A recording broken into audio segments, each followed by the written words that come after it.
welcome this afternoon to the Divinity opening lecture. Many of you will have come in the hopes of seeing Professor John Swinton here with all of his deeply charismatic presence. John is in Australia, deepening his charisma, I'm sure, among other things. He's on a sabbatical leave this year. And so his role as Master of Christ College has passed to me to act in. So a poor substitute to be sure.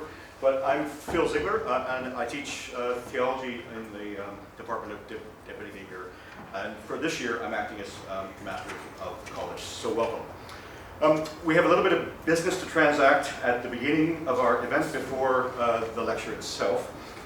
That will begin with news of the way that things will unfold this afternoon. So we have some prizes to give out to students who achieved well last year. We'll do that at the outset. Then we'll take in the lecture itself, which we're all excited to hear. At the conclusion of the lecture, we'll all, if you're welcome, to come and join us to traipse over to King's College itself. And for staff and students, if you wouldn't mind lingering in the quad when you get there, we'll take a sort of department photograph. So staff and students, you can just stay outside in the quadrangle. We'll do that. Everyone else can just head right to the buffet, and you can help yourselves up in the Divinity Library, which is on the first floor, just above the main gate of the college. It's marked, and you'll see where people are going. So we'll head over there as soon as we're done here. There's drinks and nibbles and things in the Divinity Library, and you're welcome to come and linger for a time of fellowship there. So you're most welcome.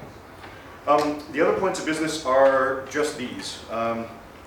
For students enrolled in the programs in the department again, this year for the first time we're running a series of sort of orientation events throughout the term called Being Divine.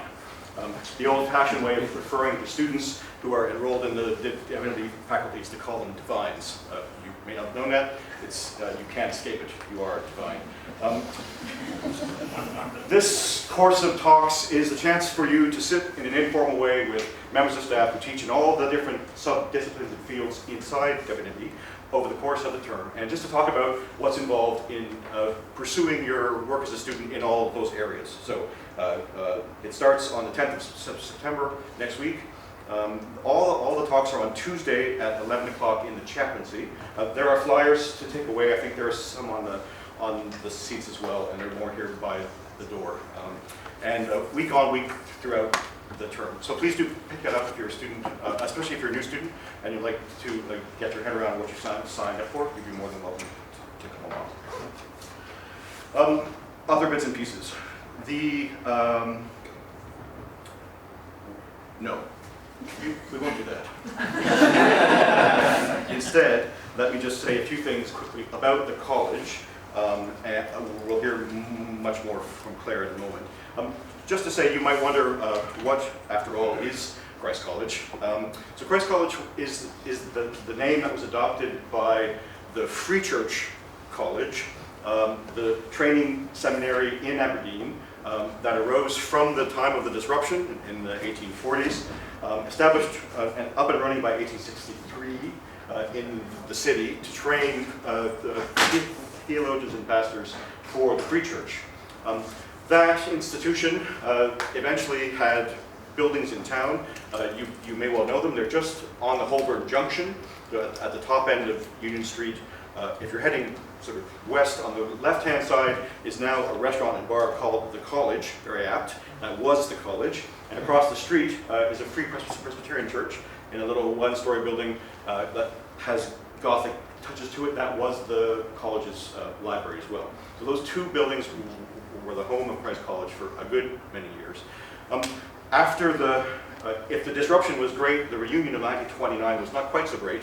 Not all the free churches came back in, but the Christ College itself and the Faculty of Divinity in the University of Aberdeen were brought together in the 1930s. And at that point, the legacy of Christ College came into the faculty. And right now, Christ exists as a sort of institution and a foundation with an endowment to help chiefly to support the training of ministry candidates for ministry in the Kirk.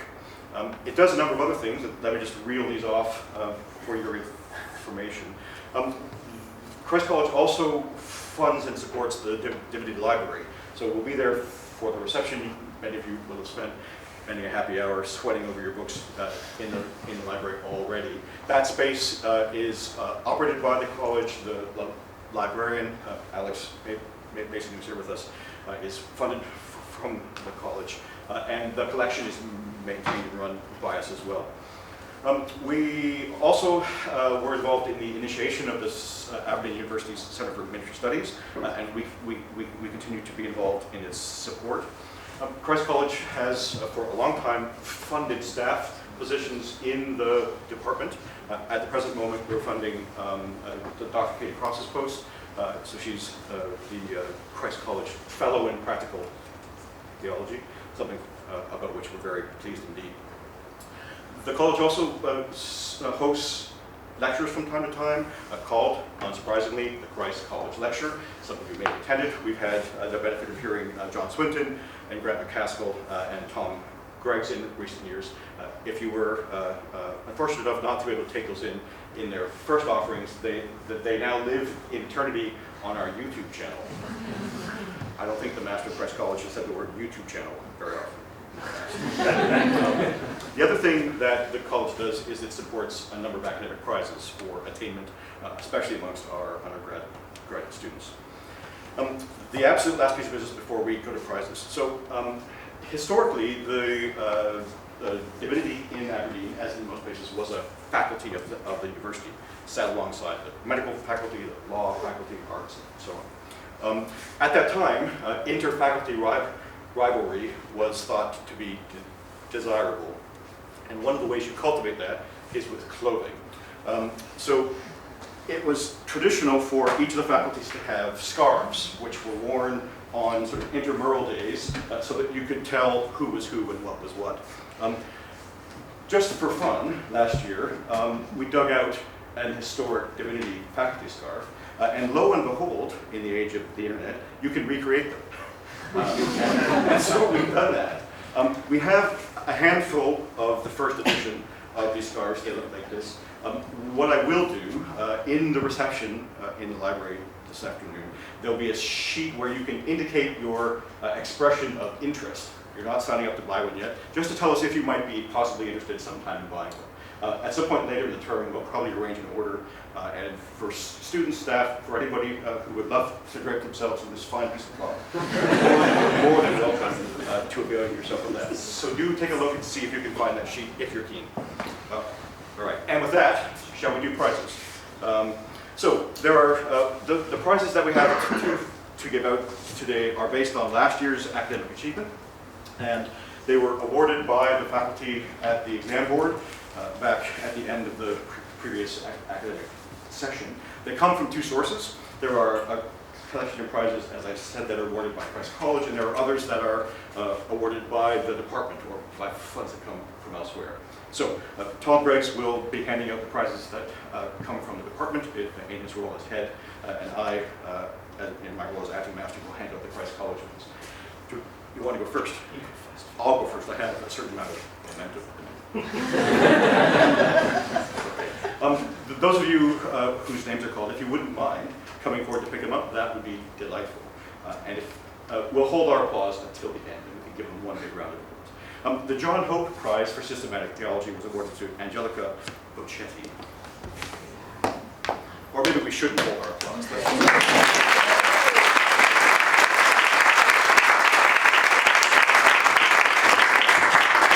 The ED Prize in New Testament Studies to Danielle Bocetti.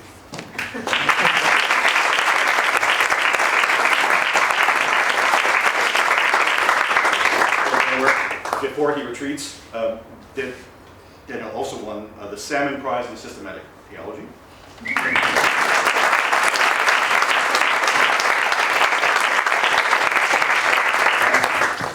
Iona Curtius is the winner of the D.S. Cairns Prize in Systematic Theology.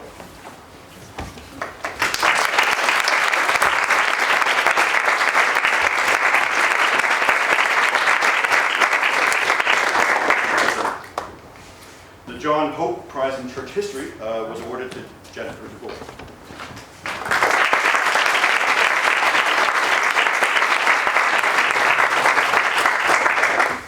Fiona Lister takes away the Dawson Scott Prize in Practical Theology.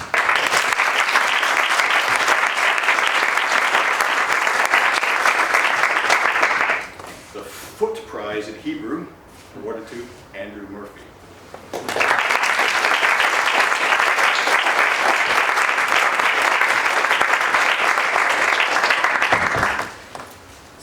Thank you. And, before he flees, the Iverack Prize in Systematic Theology, also awarded to Andrew.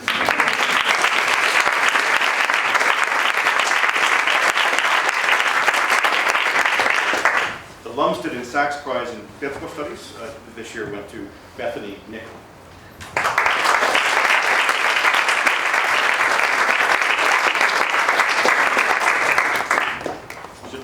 Just two more. The David Brown Prize for Excellence in New Testament Studies, Dorothy Plummer.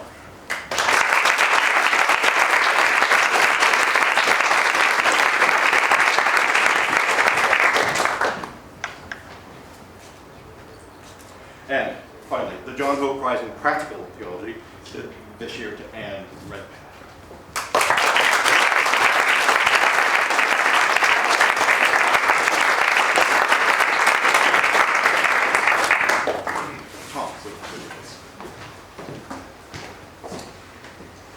Professor Ziegler might have the very grand title of Christ's Master, but I think I have the best silly hat.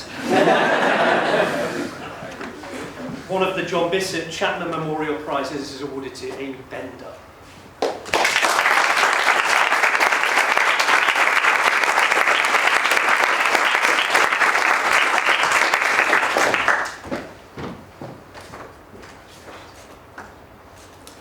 And to Daniela Bocetti are awarded the Crombie Scholarship, a John Bissett Chapman Memorial Prize, and the Neil Prize.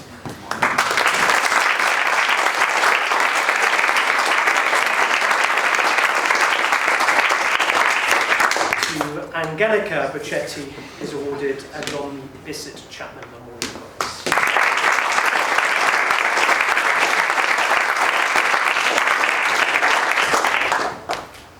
To Eliza Chiariotti is awarded the Stewart Prize in Hebrew and a John Bissett Chapman Memorial Prize.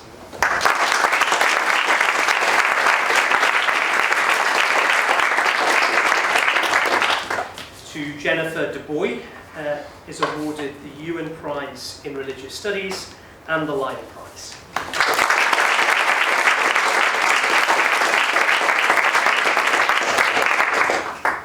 To Paula Duncan, the Mary Chenworth Prize.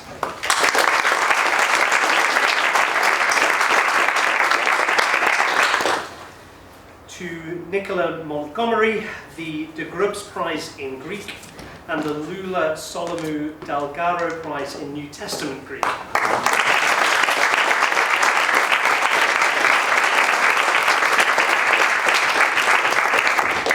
Bethany Nickel receives a John Bissett Chapman Memorial Prize.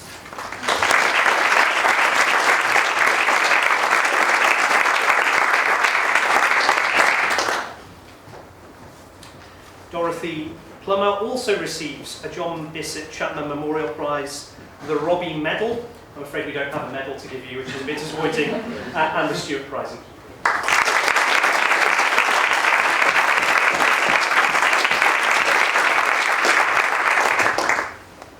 Caitlin Yowell receives the Black Prize, the Jenkins Prize, and the Neil Prize.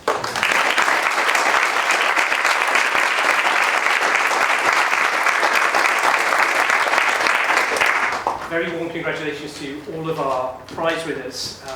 We wanted to do this today not only so that we could celebrate everybody who had won a prize, but also so that you could all be aware of the number of prizes that we can award and the amount of money that is associated with some of these prizes, which can stretch up to £500 in certain instances.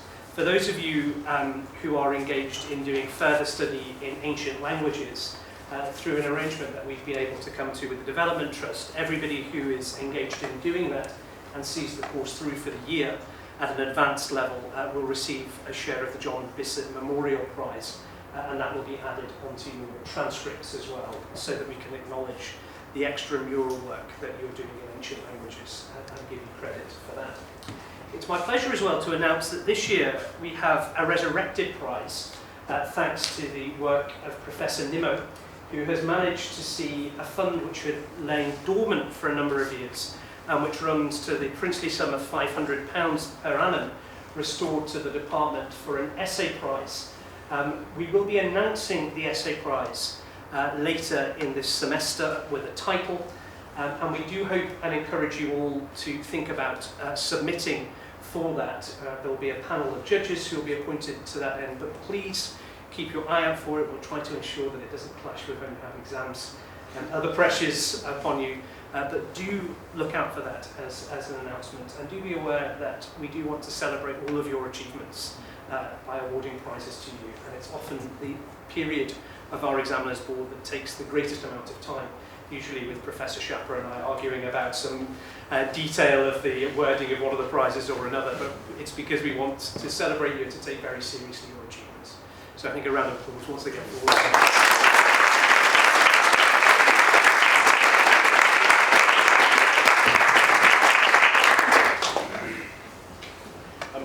Allow me just briefly to introduce our lecturer for this afternoon. So Clare Davidson will be known to many of you. Clare is at present the administrator of Christ College and of the Aberdeen University Centre for Ministry Studies. She is the author of a very fine book, which I'll hold up. She will be speaking about this afternoon. College Voices, the story of Christ College in Aberdeen, published by the St. Andrew Press last year. Described by one of its august readers, John Swinton, as, he says, the history of the college here is written not simply as a series of facts and figures, rather, Clare makes clear that it comprises a series of persons and personalities, all of whom have contributed to the creation of what the college is here today. That account of the contents of the book comports with the lecture that we're just about to enjoy. Clare is going to speak to us on the theme of King's College Voices, the story of theological study in Kings. And I invite you to welcome Rachel.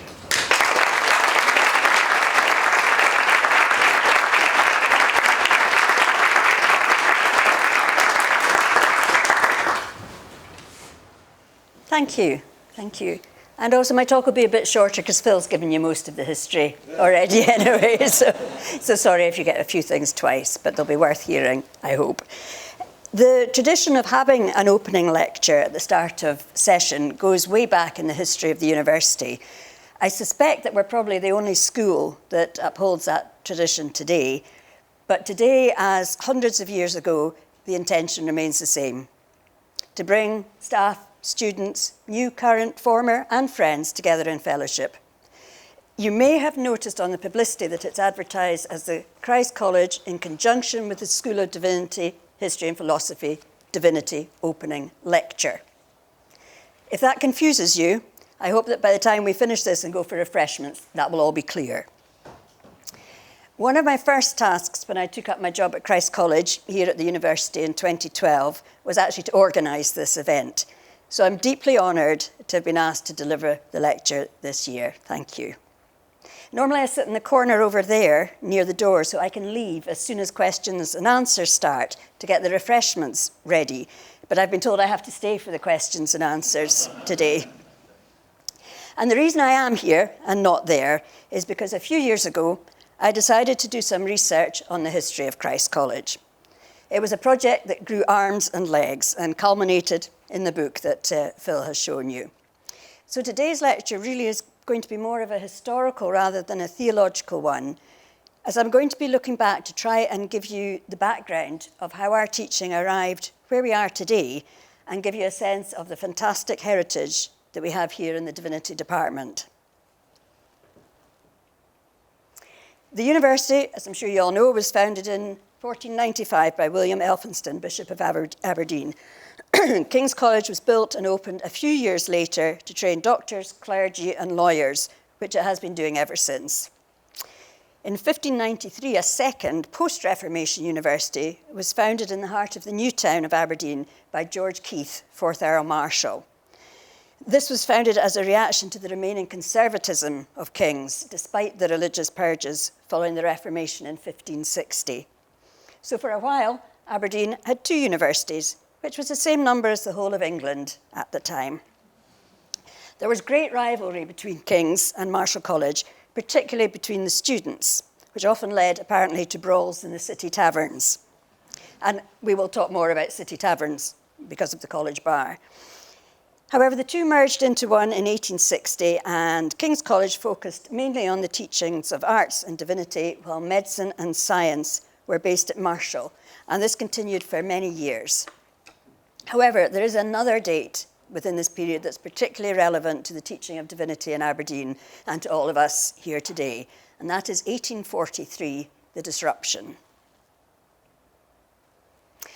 The disruption was a bitter nationwide division which split the established Church of Scotland. This is a painting of the signing of the Act of Separation, which saw over 400 ministers and elders leaving the established church and forming the Free Church. The main issue being that of patronage, that is, the right of a patron of a parish to install the minister of his choice. So those who led the disruption were concerned about the spiritual independence of the church. And those who left forfeited their manses, their pulpits, and their livings, and had, without the aid of the establishment, to found and finance a national church from scratch. This was done with remarkable energy, zeal, and indeed a lot of sacrifice as well. But great importance was attached to maintaining an educated ministry within the Free Church. And so, because the divinity faculties of the universities stayed with the established Church of Scotland, the Free Church set up its own colleges. There was a great deal of support in Aberdeen for the new Free Church. This gentleman, Francis Edmund, was a key player in the establishment of the new college. He was ready with his financial support as soon as the disruption took place, and a room was hired and staff and students recruited. In the meantime, Thomas Chalmers, the first moderator of the Free Church Assembly, had founded a new college in Edinburgh. And in fact, many felt that one great college in Edinburgh was the ideal situation. This was not acceptable to the churchmen in Aberdeen who began their fight for their own college. Francis Edmund rallied a group of elders to take on the financial responsibility, and a site at the west end of Union Street on Alford Place was bought. Aberdeen Presbytery gave the go-ahead, and the building work started. Edinburgh was not happy and declared Aberdeen Presbytery disloyal. There was a great controversy, raged with pamphlets, letters, and leading articles in the press. But throughout all this, the building work continued, and the Free Church College in Alford Place opened its doors in November 1850, as did New College in Edinburgh on the Mound, but it is said that the Aberdeen building was opened the day before New College, to much rejoicing, I believe. With a few gaps, the story of the college from then onwards can be teased out of the minute books and other documents which I found in the Special Collections Department here in the Sir Duncan Rice Library. There are also many folders of correspondence and information still in the Christ College office. The college entered a period of growth and success with new staff and increasing students. In 1864, endowment was made for the purpose of the college having a principal, and the Assembly made an appointment. Lecturer in systematic theology, Reverend James Dryborough Lumsden, became the first principal. You may recognise the name Lumsden from a recently awarded prize, Bethany, I think, you got that one, from the Lumsden and Zachs Fund, which was actually set up following the death of the first principal and of Marcus Zachs, who was Professor of Old Testament at the time. At this point, the financial board of the college was constituted, and it continues to this day. At the first meeting, Principal Lumsden was appointed to be chairman and Francis Edmund to be the first secretary and treasurer. I'm the 10th secretary and treasurer. So there haven't been that many of us. The first financial report was given, and mention is made of Thomson of Banchory bequest. Alexander Thomson was an Aberdeen businessman. He was a shipping magnate, and his biographer writes, Mr. Thomson, who had seen much of colleges, held that instead of being limited to one central institute, colleges should rather be established in as many places as possible, that it required an effort, but was by no means impracticable, and a number of students would be lost to the church without it. We're still having this same argument. To the end of Mr. Thompson's life, the success of this theological college was an object dear to him, its professors and students receiving from him every mark of kindness. How deep an interest he had taken in it appeared after his death, when it was found that he had left what would amply endow it and secure its future permanence against all hazards, which it did for a long time. He left funding for lectureships, his entire library, and many artefacts, including this watch, which was said to have belonged to John Knox. And there is no doubt that at the time this was genuinely believed, but more recent research, according to the head of museums and special collections here, shows it's from a different era. I'm still not convinced. I like the John Knox story. However, this bangle is exactly what it says on the label. It was presented to Mrs. Thompson by Queen Victoria, and it's absolutely gorgeous. I've seen it in the special collections, and it's really lovely.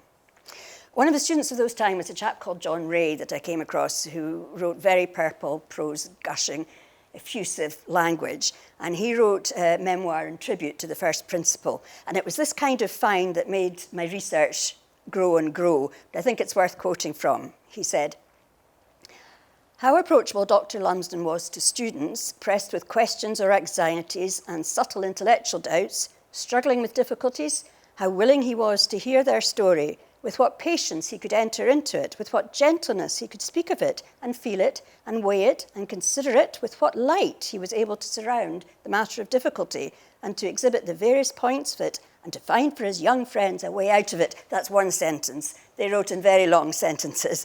But I'm absolutely sure the Divinity staff today will be every bit as helpful to you all as their predecessors were. The second principal of the college was David Brown, who was at the time Professor of New Testament. His appointment was controversial because he was 73 at the time, but despite that, he became the longest-serving principal, being at the helm for 21 years. So Dorothy, there you are. This is the man who endowed the fund leading to the book token you now have. He was born in Aberdeen in 1803 and died here in 1897, having witnessed nearly a century of remarkable events and achievements. There are many stories connected to David Brown's principalship, and obviously we've only time to touch on one, and I think the main one is this. It's the most important story at the time was the heresy trial of William Robertson Smith. It's seen there. He was only 24 when he was appointed to the professor's position in the Aberdeen College. The death of Lumsden affected him not only personally, but was also to have an impact professionally. And this whole scenario might not have happened had Lumsden still been alive to advise him. He was working on some articles that he'd been commissioned to write for the Encyclopaedia Britannica.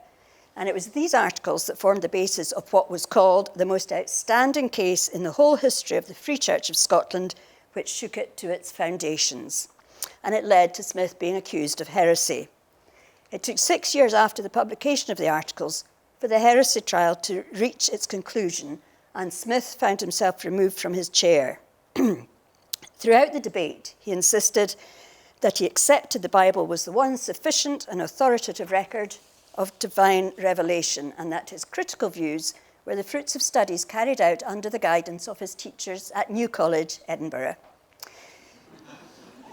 At the General Assembly of 1880, he secured a majority of 7 in a vote of nearly 600, but there was a further article about to be published entitled Hebrew Language and Literature, which raised many questions again, and in the following assembly, Principal Rainey carried the majority to decree that it was no longer safe or advantageous that Professor Smith should continue to teach in one of the church colleges.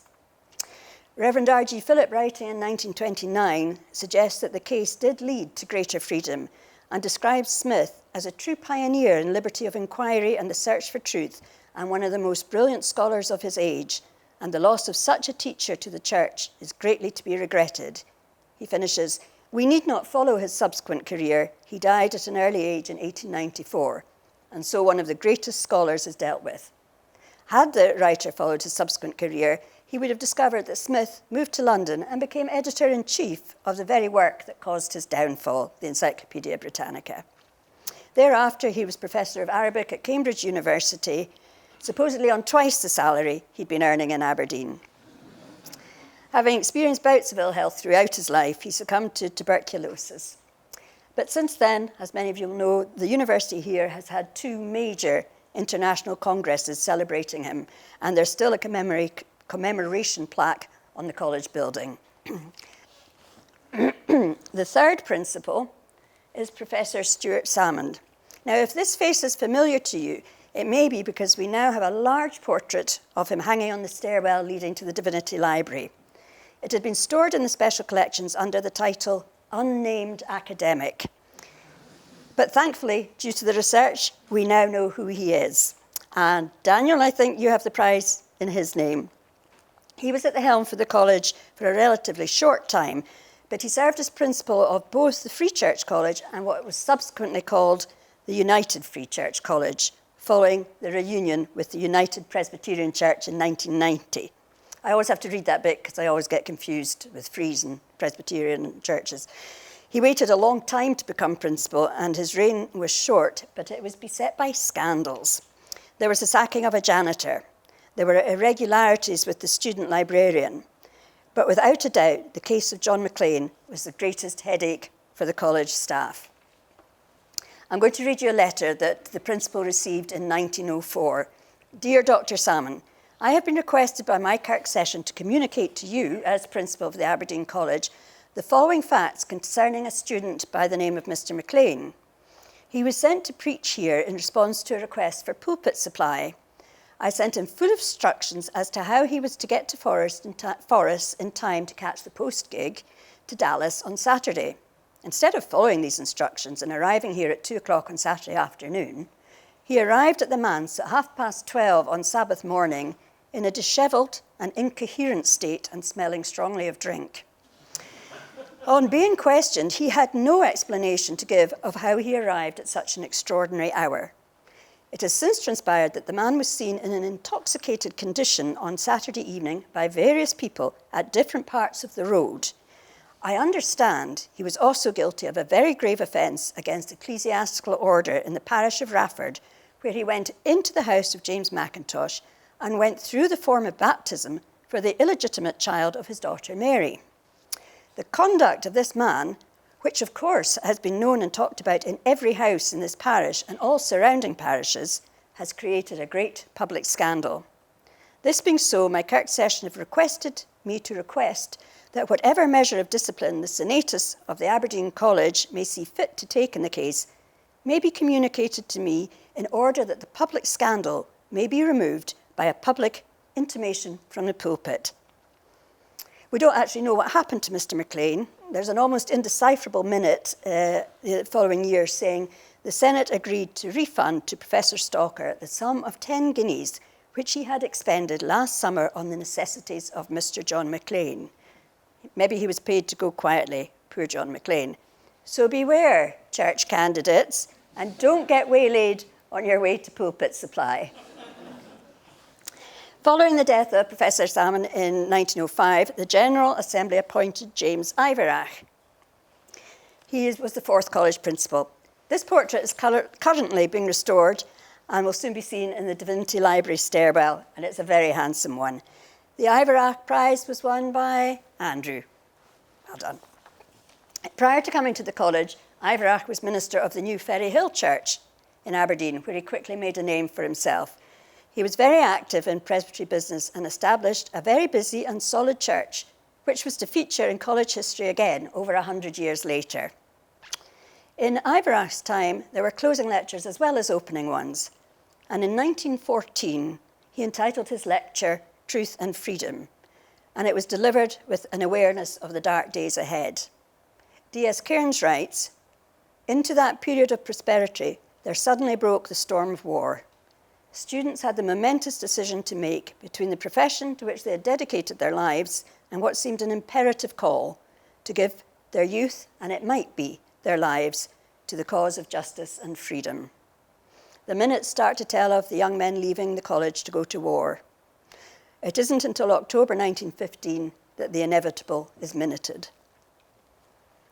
The Senatus note with deep sorrow that since their last meeting, 3 students who had taken up military service have fallen in the field of battle. The Senatus cherish grateful memories of all these students and desire to place on record their esteem for their attainments and high Christian character, as well as their appreciation of the conscientiousness and devotion to duty which have culminated in their laying down their lives in the cause of truth and righteousness. One of the first to enlist had been the first to die. John Knowles was killed by a sniper's bullet near Ypres. The final death toll was 8 current students and 2 former students. At the back of the minute book that minutes this, I found a very fragile, browned piece of paper, and it was a letter dated the 25th of December, 1917, which reads as follows. The professors of the college are always thinking of the students who were members of the college when the war began, and who in response to the call of God and their country have gone forth to fight for freedom and righteousness and truth in our far-flung battle line. They recall with sorrow and yet with thankfulness and pride the fact that many of them have made the supreme sacrifice and given their lives for this great cause. This roll of honour is very large in proportion to our members, and the names on it were those of men of the highest worth and the greatest promise. Work in this war, the professors are well assured, is work for God. We pray that you may be preserved to return in safety, and that you will live and come back to place at the service of Christ and his church the ripe experience of service in the army, and so to help and guide the church in the great reconstructive work which lies before her in the future. The war memorial here is also on the stairwell leading up to the Divinity Library. Iverach died in 1922, and David Smith Cairns became the next and what was to be the last principal of the college. He was deeply committed to church work and played a leading role in the historic World Missionary Conference in Edinburgh in 1910. His reputation attracted many students to the college, and after that conference, the college welcomed its first female student. This is Caroline MacDonald, who was already a respected pioneer with the YWCA in Japan, and I would love to say more about her, but there isn't enough time. After her term here in Aberdeen, she returned to Japan, and she ran a Bible class. One of her class murdered his wife and children and was sent to prison. At that point, she became heavily involved in prison reform in Japan.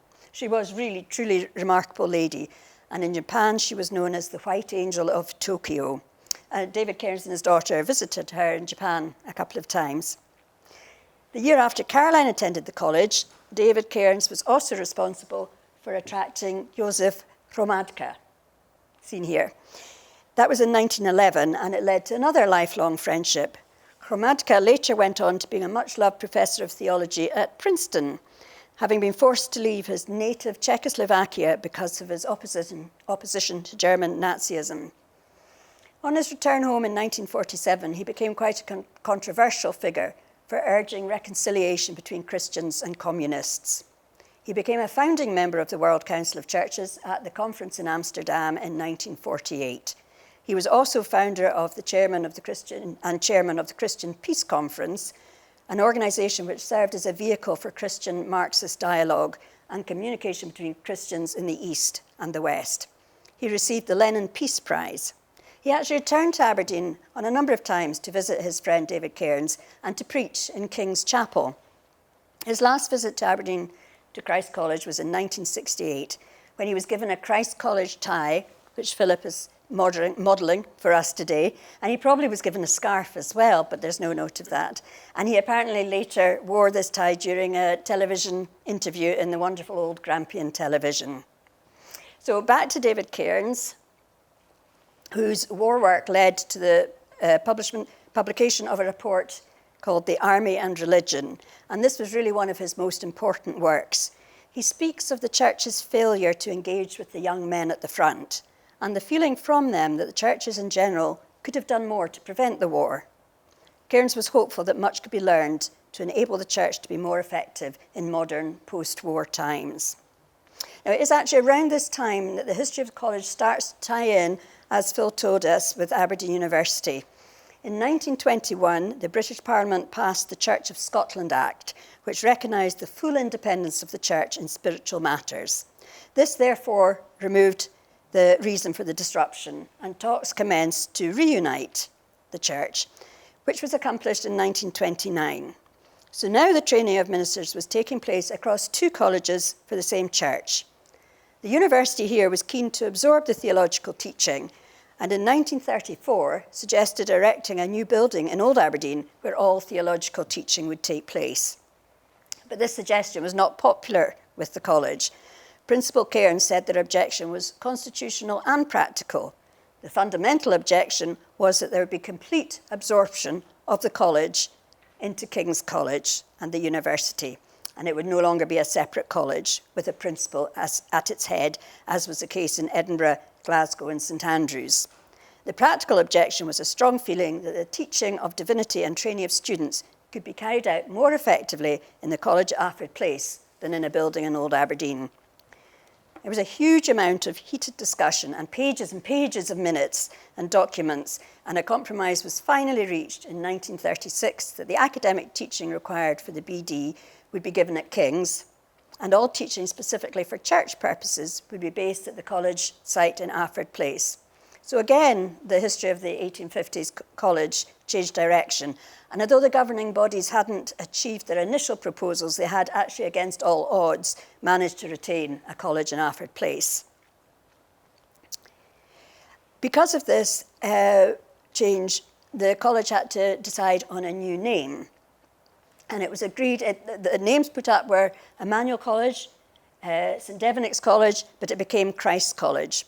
But also to avoid confusion with the university body of the same name, the Senatus became the College Council, which was to be presided over by one of its members, to be appointed by the Church of Scotland under the designation of the Master. Hence, D.S. Cairns was the last principal. It is possibly apocryphal, but apparently William Hamilton Fyfe, who was the principal of the university here, had taken great exception to the thought of there being another principal, claiming there'd only ever be one principal at Aberdeen, and that would be him. So now we have the Master. In 1937, Karl Barth was called to deliver the Gifford Lectures in Aberdeen. He was hosted here by Principal Cairns, who invited him, along with college staff, to an evening in his house. David Cairns' son, also David, was a minister in Bridge of Allen at the time, and he attended the get-together and subsequently typed up 4 pages of notes about the conversation that took place that night. And you can imagine how excited I was to come across this, and nobody I'd spoken to was aware of its existence. So it's amazing, and it's thanks to the special collections that I was able to tell world-renowned Barth scholars something they didn't know. Great joy. Barth speaks openly about the rise of Nazism and the responses to it, including that of the Church in England and Scotland. It seems that the young David Cairns gets involved with a heated debate and noted at one point, "Here my father swung in to defend me." The report finishes with a handwritten note, again by David Jr., which says, "At 11:50, when long after the other guests, Barth left the house, I went downstairs with him, and my hand on the front door handle in the hall said, 'You must excuse me, Herr Professor, if I spoke too impulsively.' He answered, 'Yes, of course, I too was a bit lively, but obviously I did not understand the most of what you were saying.'" Karl Barth was also hosted in Old Aberdeen, where he was, this is just an aside, where he was taken to a music evening at number 6, the Chanonry, the home of Mrs. Niven and her 2 daughters, one of whom incidentally used to ride a white horse called Punch all around Old Aberdeen. But this evening was not to Karl Barth's taste, as he is said to have remarked that such evenings were the invention of the devil. Principal Cairns chaired his last meeting in April 1937 after 14 tough years at the helm, but years which set him firmly in his place for the history of the college. And of course, as a prize Iona, you have the prize for the fund that he endowed. He was the first of the college principals to retire rather than dying in service. And the tribute from the financial board of the newly named Christ College was made by Professor Adam Fife Finlay, who succeeded him and became the first master of the college.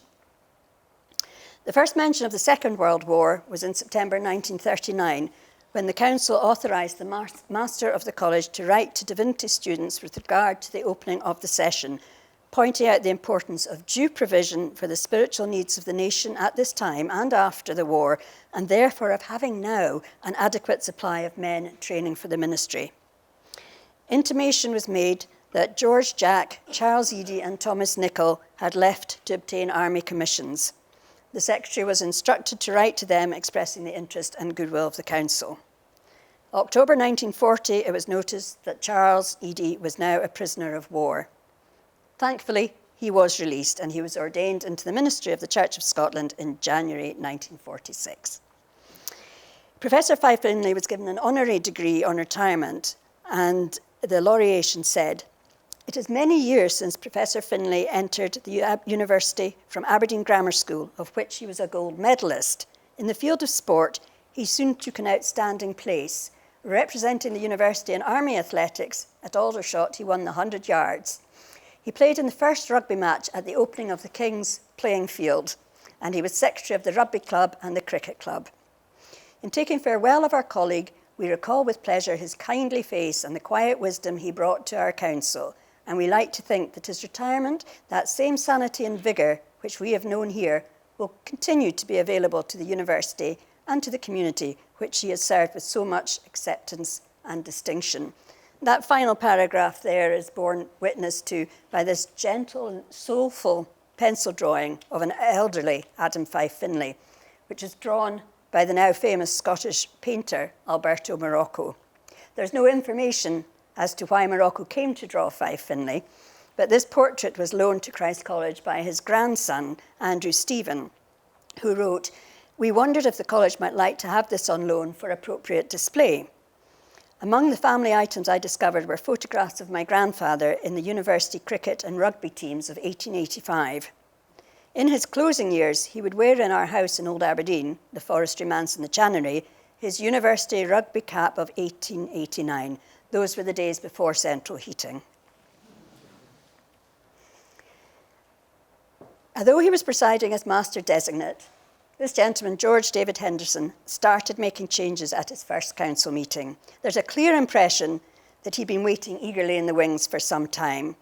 He held the chair of church history and brought with him experience of parish ministry and service as an army chaplain in the war. The new master announced future plans for the college chapter and for speakers at college lunch. In the minutes, he's quoted as saying, "The common lunch should be used to strengthen contacts among the students, between students and professors, between students, representatives of the church, and it was also agreed to hold a weekly chapter." He also instigated the alumni newsletter, which some of you have in front of you, which Christ College still produces, and we mail this to over 900 alumni.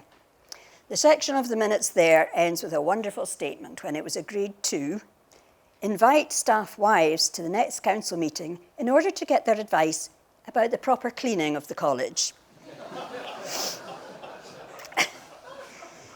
In 1956, Professor Henderson became moderator of the General Assembly, and that was the year that Billy Graham attended the Assembly, and there was a huge amount of publicity. But sadly, it was at the Assembly the following year that G.D. Henderson suddenly collapsed and died. He was remembered as a great teacher. "The bell at the end of the hour surprised you in his class," wrote a student. "He was always down to earth. Church history, he would say, is not a set of mythical legends. The men of the early church were very much like our own church leaders. In an aside, he would tell us that St. Paul had a bald head and bandy legs." How he knew that. Another student who reminisced about Professor Henderson was Beatrice Boner, and she was actually the first woman to graduate at the university with a BD, and that was in 1937. And she said, "Though he was small in stature, the students were rather afraid of him. No one ever dared play truant from his class. I was most grateful to him as he was keen to have women ordained in the ministry. I remember attending a meeting on the subject of the ordination of women when one person in the audience stood up and said, 'Jesus never had a female as one of his disciples.' Professor Henderson's reply was, 'If you're going to be as exact as that, you should have a Judas in every Kirk session.' And as he sat down, he whispered to me, 'No doubt there is one.'"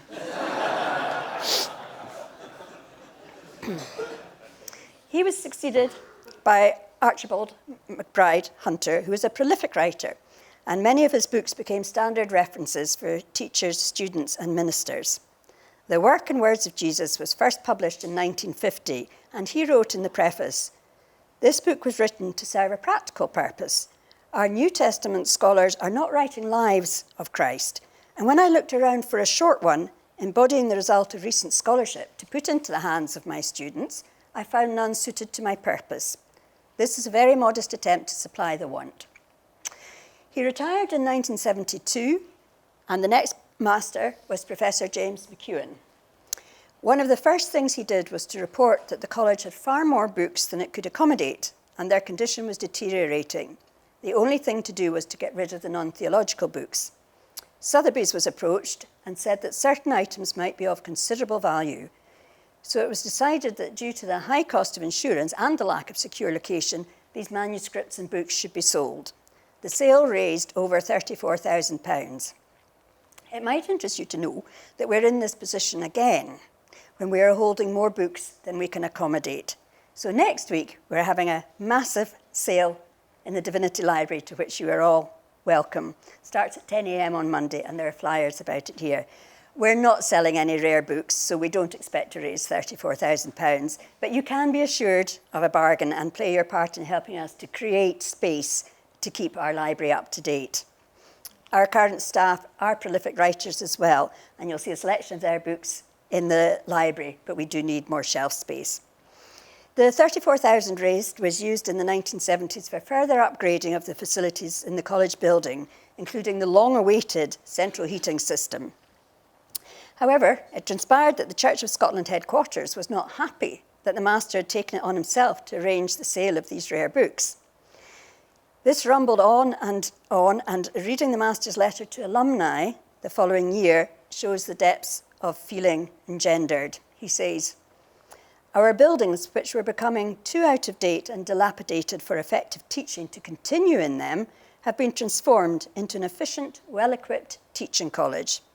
This has all been achieved without cost to the church, but not without causing heartburnings among the ecclesiastical establishment, who have an innate dislike of resolute and unorthodox actions.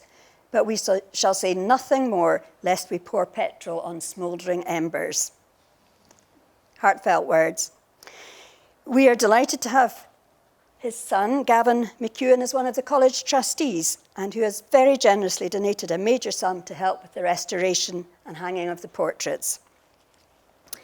In 1977, Robin Barber became the 10th head of the Church College in Aberdeen. He was a very important leader within the Church of Scotland with a commitment to reform, and soon after he was appointed moderator and obviously had to have a year away from college. Things were difficult at this time due to cuts in public spending. We are now into the Thatcher era, and it wasn't long before the college was rocked by the resignation of the master, who had taken the decision to retire early. Writing later, he said, "I retired from my post at Aberdeen on reaching the age of 62. I didn't want to retire early, but the university was in considerable difficulty at the time because Mrs. Thatcher's government had greatly reduced its grant, and one of the ways of saving money was by reducing salaries." Really sad. Following him is the Reverend Dr. Henry Sefton, and this was a very popular replacement, but also made history as he was the first master who was not a professor. The outgoing master wrote, "No one knows the college affairs better than he. No one has delved more deeply into its history. No one except those actually living there finds more time to be present within its walls. No one has greater determination to ensure its welfare in difficult times, and no one knows more about its students or cares more for their welfare." And this is still true of Henry Sefton, and he still sits on our board.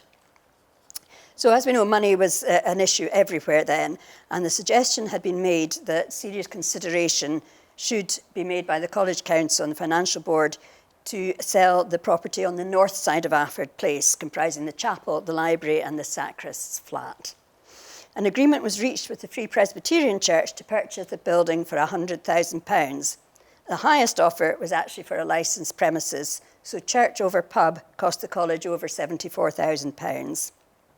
10 years after his appointment, Henry Sefton retired, and Alan Main was inducted as the next master.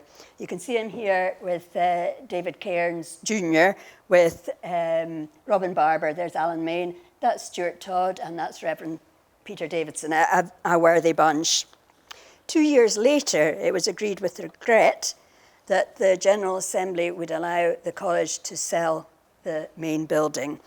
The monies realised from this sale were to be applied to furthering the original intent of the benefactors, namely the developing and supporting tertiary theological education in the northeast of Scotland. So this time the highest bid was accepted, and as we know, the college at Afford Place is now a pub. I don't think there's student brawls there nowadays, but it bears no resemblance to the college of the old days. You can't even get a feeling of the folk from the walls, but do go and have a look. The last meeting in the college buildings was closed with a prayer appropriate to the circumstances. Professor Main wrote in the newsletter, "Another sentimental milestone was reached with the last meeting of the council and its financial board to be held in the Christ College building. It will be a wrench to part with our old home. We give thanks for all that has been over the past 150 years and a rededication of ourselves towards the future yet to be." So it was the end of an era, but not as many thought the end of the college. The investments of the proceeds of the sale became the North East Theological Fund, and Phil has explained how we still use that money in our current work here. The first master in the new millennium was Reverend Professor Ian Torrance, following the retirement of Alan Main, who, following his year as moderator of the General Assembly. But no sooner had Professor Torrance started to make his mark as master than he too was appointed moderator, so had to be absent for a year. This shows the quality of masters that we had. 2 months after the end of his moderatorial year, Professor Torrance wrote to the Christ College Financial Board members saying, "Circumstances have changed in ways none of us could have anticipated. I was approached by the trustees of the Princeton Theological Seminary and was appointed president of the seminary. In one of the earlier discussions with the Financial Board, I remember suggesting that if an occasion were to arise when there would not be a minister of the Church of Scotland among the staff of the department, a way forward might be to invite a senior member of presbytery to assume the role." Professor Torrance was the shortest mastership in the history. So the first master from out with the college was the Reverend J.H.A. Dick, or Ian as he's known, minister at Ferry Hill since 1982. So for the second time in its history, a minister of Ferry Hill became head of Christ College. It was exactly 100 years previously that James Iverach, the first minister of Ferry Hill Church, was appointed to be fourth principal of the college. Ian Dick wrote, "I look forward eagerly to sharing with all involved in the life of the college to enable it to play the essential role it has in the formation of ministers. There may no longer be a building of the name Christ College, but Christ College is still very much in existence." And you can see Ian here on the far side there with John, with Henry Sefton and Alan Main. At the last meeting of the board, the last meeting in September 2011, the board inquired about the possibility of putting some of the money held by the North East Theological Fund to suitable use in courses at the university. John Swinton and the master had been in discussion about this, and John presented a paper on a proposed King's College Centre for Ministry Studies. And as Phil has said, that is now the Aberdeen University Centre for Ministry Studies. John, as you know, is now on sabbatical working in Australia, but it's really nice for the college to have Phil standing in as acting master. After the sale of the college building Afford Place, Christ College office was based in a room in the Chaplaincy Centre in the High Street. The space was needed by the chaplaincy in 2013, so the office moved to one of the oldest parts of the university where Divinity is based, the quadrangle at King's College. So Christ College still exists and is right in the heart of the Divinity department. D.S. Cairns, who you heard me talk about earlier, was really one of the most important and influential of the college principals. And in 1936, he wrote, "The history of any institution is colourless indeed, unless it takes into account the personalities of those who have built their lives into the structure." This was really the premise of my book and of my talk today. People, individuals, and all of you. Many of you have already added to this great history with your prizes, your teaching, your publications, and for those of you just starting, over the next few years, you'll be weaving your personalities into the department here and making your mark. Be assured that you have joined a department with a great heritage, but also one that is bang up to date, and even more importantly, is a family. Thank you.